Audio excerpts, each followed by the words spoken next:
Kære kolleger, grisepassere og andre tapre sjæle med gummistøvler og tålmodighed med tis i støvlerne.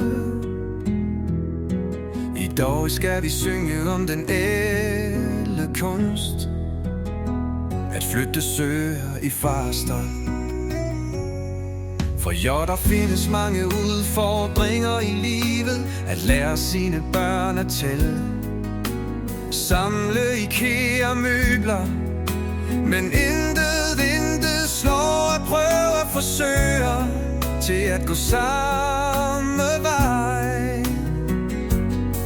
Det starter altid så uskyldigt. Man tænker, det tager lige 5 minutter, og det er sandt. 5 minutter per sådan.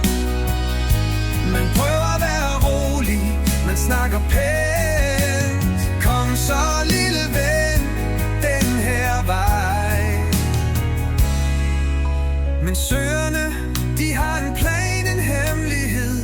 Lad os drille ham der. For mens du fokuserer på en, så er der en anden, der står på din fod, løber til højre.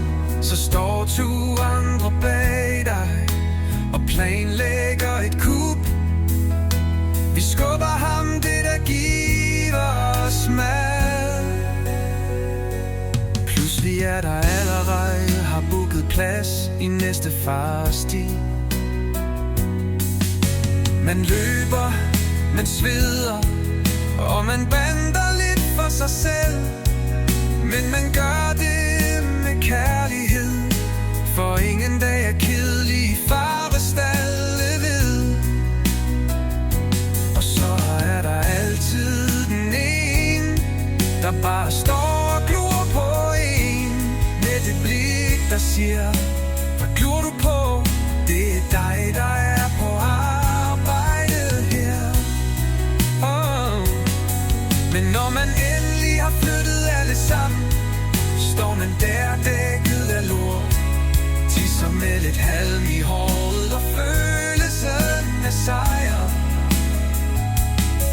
Man kigger ud over sin slagmark og tænker, yeah, det er sgu godt nok et cirkus, men det er mit cirkus. Med tubus, så lad os hylde alle jer, der flytter grise dag efter dag. Og næste gang nogen spørger, om vi får motion på jobbet, så kan vi bare svare, ja, hver gang vi flytter grise. Det er både crossfit og mental træning i et.